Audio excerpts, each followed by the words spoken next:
Hey everyone, it's Gabriel from the Disciples here. And this weekend, me and my team with Paul and Michelle, we got top four, I guess third place at YCS Las Vegas, which was really, really cool. We're trying to do that profile. A couple heads up things. I'm recording this on Monday. Paul and Michelle flew back already.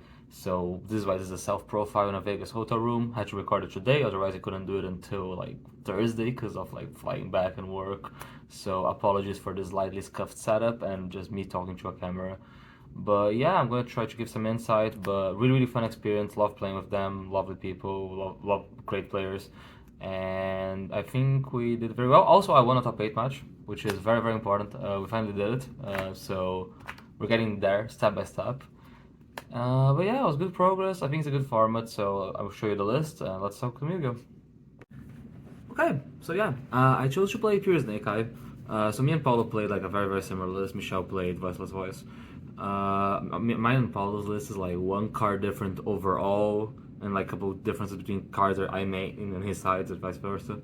But we decided to play pure because we think that basically the way this format operates is that matches are just going to hand trap wars, and your end board doesn't actually really contribute to, like, how good your end board is doesn't matter too much. The most relevant thing is making an end board, making your cards resolve, because if you resolve like most stuff, you have like a lot on the engine. They will have spent hand traps trying to stop you, and so basically like you don't have to aim for ceiling, you have to aim for floor and consistency. And the Farking cards, especially I don't think like Sanctuaries or Vatas, Islands actually help you in those scenarios.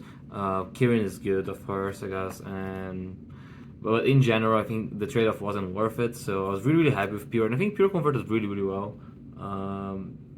So yeah, good tournament. I'm really happy with our list. We actually played no Jet Synchron, so we played like a slightly different version, like Pax list. So let's get into it.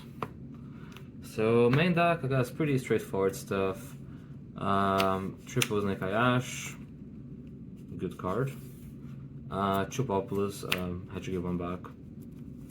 One Oak, this is all standard, right? And then I guess the one thing that we play, couple people don't, is Birch. It was actually pretty good for me. This deck has a lot of redundancy sometimes.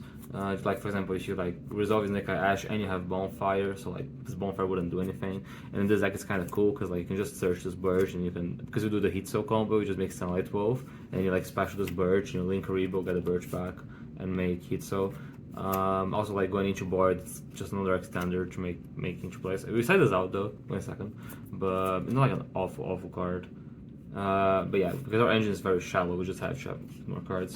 And then Double Flumberge, my favorite card to draw in the whole existence of Yu-Gi-Oh, including the 2 that I drew on top 4. But basically, you need to play 2 in this list. Playing 2 allows you to do a lot of the lines that play through Nib very efficiently. So, for example, Snake Eye Ash is actually full combo through Nib in this deck. You end on the same things regardless if you get nibbed or not, which is kind of wild. But you need to play Double Flumberge for it, and you need Double Flumberge because like there are games that one will be in the grave and you need to access the Flumberge again. We side one of them out though. We basically in a second just don't need it. It's more going first. And then consistent stuff is standard triple bonfire. And then yeah, we max on witches. You 100% have to. I think anyone that doesn't do this, in regardless of which variant, is just playing wrong. Because when you're going second, this is actually the most impactful card in your engine. Because witch is a body that basically it's hard to interrupt with. So basically, like having access to the witch makes your board makes your hand so much better because they have to interact with this. So they got negate, like it's like imperm Veiler, whatever. But the body's still there, and then the body's still there, and then that's something that can become a charmer or can like threaten something in battle phase. It's very good on like the simplified game states and the hand trap wars. And because of course we play field spell, and we actually never want to go for. We don't really want to go for the original ever with pop unless we need to. This can always get that, and we always have field spell deck. So really, really good cards. One more thing, I think people just don't hit witch enough. Sometimes like people have this thing that they try to hold for stuff for Ash when it's better to do on witch depending on the context. And then yeah, one Snake Sinful, and then the Divine Temple. This card is completely out of control. So this is 20 engine, no just synchron, and the rest of my deck is 20 cards, it's just 20 non-engine. Because the way this format operates, I think you just can't let your opponent's cards resolve, and you gotta resolve your cards, and that's basically what this non-engine tries to do. So we play triple nib, triple veiler, triple ash, triple draw, one mourner, and one draw. Let me start. I think the best ones are actually Impermanent Veiler, like by distance, because hard negates are good. You can do it on the Bowster. You can do Snake Eye Ash. Mourner is like the next card on the Impermanent Veiler, but it's a very big difference of not being able to Mourner Snake Eye Ash. So Paulo played 3 Mourners and he didn't play the draw at all. I kind of wanted to draw for Crossout because there's context that it can come up. If you have a hand, it's like you have Bonfire Crossout, and I think the draw is not awful. It's just like very inconsistent because it can be really bad. It also gets a bit punished by a lot of the good players being on Pure because it's definitely better against Fire King than it is against Pure. But I think playing the one like was a concession. Like I think it was just like a peace of mind thing. I don't know if I would play it again though. It didn't really come up. I think I crossed out I did cross out a draw once when my only play was Bonfire, but yeah, it's arguable. Everything else is pretty good. I see some people saying like trying to cut ashes just because like they can hit at you, but I think you just need like high card quality hand traps, and ash is very good on hand trap attrition because like you deny them the bodies by ashing bonfires, ashing wanted, and then they don't have materials to hit at you. Weirdly enough, a card that was really shitty for me this weekend was Nib. Basically, I think everyone's kind of respecting it. It's not great against Pure because if they resolve Engine, they play through this. So it's only good paired against Pure, and even then. Also because of Crossout and Talents, it gets a bit worse. Because basically, like, if you have it paired, this kind of gets sniped, and they can respect it. And going first, if you get like fully stopped, Nib is actually not good because they can kind of respect it as well. Like, if for example, if they fully stop you and they only have Snake Eye Ash, you'd rather have Veiler or Imperm than Nib. So we're actually siding out a couple Nibs going first, both side. But yeah, it's kind of like all the playable hand traps we can. I think that's another consideration was Ghost Ogre. People played it this weekend and they thought it was cool. So we didn't test it, we thought about it, but didn't have enough info on it. And then triple Crossout and triple Talents. Yeah, just ignorant. When I'm winning the die roll, I would like to win the game. I won like 3 die rolls this tournament, so that didn't help. But Paulo played 2 Talent and this was another Mourner. This card is completely out of control. This card's insane because you can cross out literally everything. Like, you can cross out hand traps, you can cross out their engine. It's just genuinely good because once you resolve like one Snake Eye Ash, you get so much card advantage. It's very good against Imperm. Like, I think it happened twice this tournament that my opponent had like 2 Imperms and I crossed out their Imperm, and it's awful for them because like basically it's just traded 2 for 1 because this Imperm doesn't do anything on their turn. So yeah, really happy. Just good. And yeah, that's the 4 cards in the main deck. Side deck. Okay. So basically, we kind of just double down at the way of winning the Fire Mirror matches is by hand trapping your opponent. So we just sided through even more hand traps. So Driver, Double Delta, and Gamma. Yeah, these cards are pretty good for me. I hated them in testing. I kept having games that I drew like 3 of them and they were awful. But this weekend they did good. This gambling especially, I drew this game like my top 8 game against G. And at the aspect I was gonna gimmick Puppet lock me, but I drew the Gamma for turns. When he sanctifies, got Gamma, and then it's like panic because this is just like a link through. So big up. This can hit Crossout and Talents. I think like this card's not great, but basically there's a limited pool of playable hand traps, and Delta trades well with like enough spells. You kind of just gotta be a bit more proactive when using it. I think like at the start when I was playing it, I was trying to hold it like because like I would use my other hand trap and then try to Delta the Talents or Delta the Crossout. But in reality, if they pass back to you, this Delta is really shit because like you have to play out this Delta's dead. So it's kind of just being worth it. Like if they activate any decent spell, like I'm doubting Bonfires, I'm doubting Wanted, so I'm just throwing it and praying. I think a lot of this format you kind of just gotta toss your hand traps and hope they get enough early rather than trying to hold them too much. And then for the other ones, double double Mourner, and triple Bell. So for the fire decks, we decided those 4 and these 4, and basically this other Bell was a bonus for Voiceless and Lab. I think the Mourner gets a lot better post side because it's way better when it's paired, because basically you can do a hand trap on the Snake Eye engine and then the Mourner on the Witch. Bell's meh. The good Snake Eye players play around it. We played around it all the time. Like, you basically never get to Bell the Flamberge, so you kind of have to Bell the Princess, which is worse. Or you have to, or you can Bell Wanted. Sometimes it's okay, sometimes it's very shit. I mean, you kind of have to play it because you have to respect Voiceless, and it's a playable hand trap. It's an attribute that they don't have for Heats and Darks. But yeah, not super stoked with this. But I'm trying to remember. I didn't play a single Voiceless, I guess. Like, my matchups were like all fire. Well, all fire except a stun that on stream that I lost, by the way. Like a Fossil Dynod, and Branded, and then this was pretty good against Branded, I guess. I did draw this. Yeah, just more hand traps. So basically, I mained 14, and then I sided into how many again?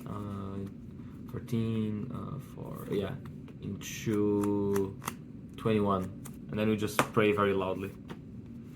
And then going first, it was a call by and 3 deck lockdown. Call by, I guess, pretty straightforward. It's also decent defense because like you can hit like Snake Eye Ash Sen itself. And again, hand trap attrition, reserve your cards, good card. Deck lockdown is pretty interesting. So that, most people play summon limit. Deck lockdown has a couple upsides in my opinion. I think that it's better when you get hard stopped because it's more likely that it prevents them from getting to engine. Because basically, like if you have deck lockdown, they can't bonfire, they can't wanted, so it's more likely they just pass back to you, and then you can like send your own deck lockdown for a witch or something like that. It also is better in the non-fire matchups, like Pearly. Oh yeah, I played Pearly, I played Kang, and then I activated deck lockdown. I was like, oh, I can play. Like against Pearly, against Lab, against Voiceless, it's better than Summon Limit. So that's like an upside. It has also the random time. This happened this weekend as well. Like if you draw for example, like you normal summon Ash, and then your Snake Eye Ash gets Ash Blossomed, and then you have a target in hand. You can like activate if you have like any Snake Eye monster. You can activate Black Lockdown. You can Snake Eye Ash Send itself and the Lockdown to summon the Populus, and then you can Populus get original, make Link Rebo, send the Populus in the spawn trap zone for Oak. Because basically, you can legally send Lockdown with a Snake Eye as long as you have a target in hand, because the Snake Eye cards summon from hand or deck. So yeah, this was really good for me. I don't think I activated this card and never lost, so good sign. And then we played a Dogwood and a Agave Dragon. I've never touched either of them. We kind of played one Dogwood for Crossout because we thought more people would play Dogwood. Games just don't take that long. I think we kind of got influenced by what stuff that happened last week with the UDS and Costa Rica, but it didn't really happen this week. I did get Dogwooded once. It was round 3, but it was like again, I got Dogwooded with like 15 minutes left, but like I just comboed, and then like I just killed him in like 3 battle phases. It's just kind of fake. Like I think like the only Dogwoods that really hurt is when you have like 3 or 4 minutes left, because otherwise I can still just combo and just gonna kill them eventually. Never either of those came up. And then extra deck. So Link Rebo. I really like how the Link Rebo dynamics in this format. As a side note, like I think it's just interesting because there's a lot of times that, like for example, I normally summon Snake Eye Ash, right? And then I get Imperm, then I have no other place. Do you make a Link Rebo or not? Actually, it really depends on the context, because sometimes making a Link Rebo gives them a dark. But if you don't make the Link Rebo and they clear your Snake Eye Ash, next turn, if you normally summon like another level 1, they can Imperm it. But if you had the Link Rebo, you'd be able to change from the graveyard. So a lot of this format like shit is kind of like Link Rebo dynamics, and it's really, really cool, and people really like forget about it. I think a lot of the skillful plays are around this card. But yeah, then Charmers, Dark, and Hita, just gotta play them. These cards are completely out of control.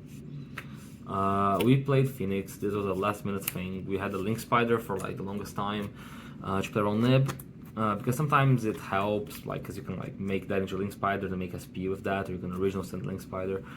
We found a line that's similar when you get nibbed on the standard combo, but both me and Paulo missed his Link Spider a couple times. The Phoenix is good though, like because basically it allows you to pitch Flamberges and threaten back rows, so you can threaten to kill without using SP.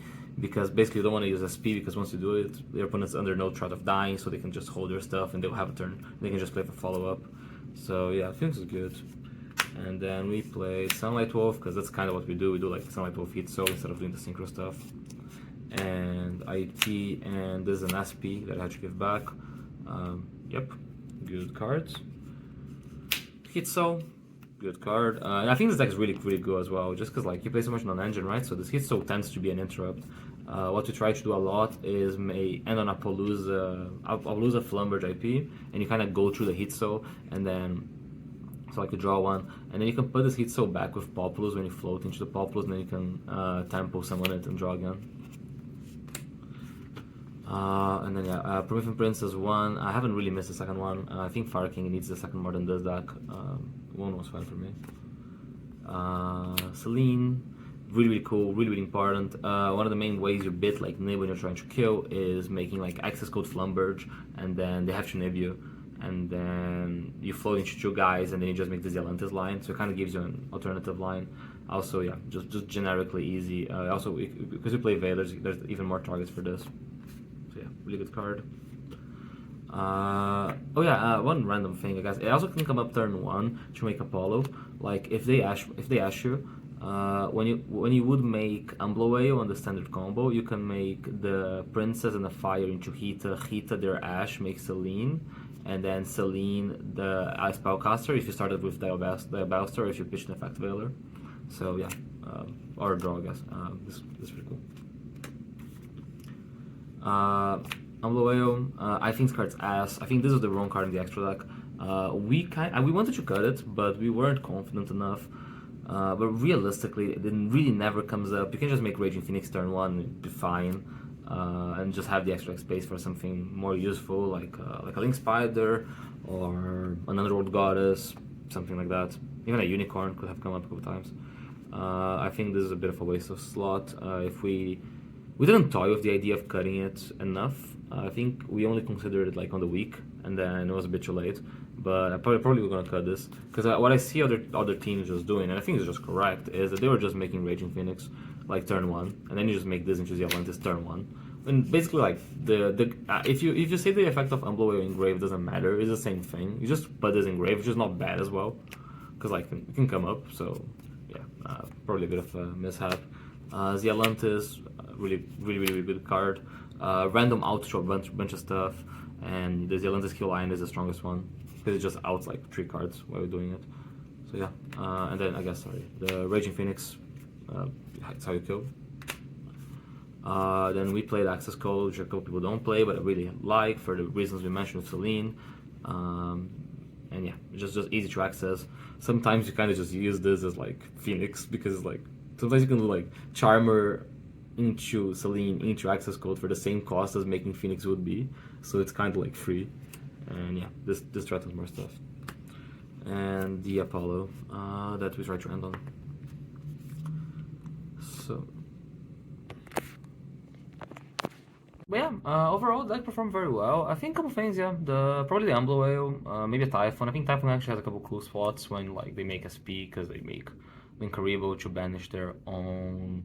They make Linkaribo, they make SP to banish their own Snake Eye Ash if they're like SP passing, and you can like normal summon a hand trap, make Typhon beat over. I think that's pretty cool, so it might be worth a spot. Lullaby was really cool. I've been Lullaby a lot of times this weekend, and we kind of knew about it. I guess one of the things is that we always considered it as a side deck card, and we're like, oh, how much better is it to like side this over a hand trap? But if you go with the approach of saying everyone's playing fire, let's just main this card because it's just always insane. I guess it's pretty cool, and it worked out very well for the people maining it. It was like a bunch of teams. But yeah, I'm really happy. We had a very hard tournament, I want to say. Like we played, I'm trying to remember we played Kamal's and Ruben's teams, we played Couch's team, we played Kang's team, this is all Swiss, and then top cut was Jeff, Max, and Vlad, and then G, Walter, and Cam, and then Honey, Haysam, and LeBlanc. So like generally like pretty good run. I really like 3v3s. I think it's something that we really should be trying to do in Europe. And honestly, playing with my guys, Team Brazil was amazing. First, we got to speak in Portuguese, and we're just having fun. If you watch any of our stream games, we're just talking shit most of the time. And it's amazing being able to play with your friends and doing well. We did very well in Brazil last year, and then got top 8 last year, third place this time. So hopefully a win for the next one. But that's about it. Really happy. A lot of shout out for this one. So for prep, of course, Paul and Michelle, and both for being amazing teammates and amazing people. As well as all the disciples guys that were prepping with me. I should thank Cormac, Marcus, Aaron helped us prepare a lot as well. James, Henry, Connor, everyone has been playing. Shout out to the disciples and to the Brotherhood Games. Go check out the Brotherhood Games store on their website and support them because they allow us to keep just traveling and they support the team. And MetaMats for our sponsors. And yeah, that sounds about right. Might be doing some more stuff on Snake Eye once I get back to the UK. But once you get this out, apologies again for the quality. Hopefully James edits this into something worth watching. And thanks for everyone that came to me this weekend. It was an amazing time. Love being in the US for events because people are always really, really nice. And see you guys next time. Peace.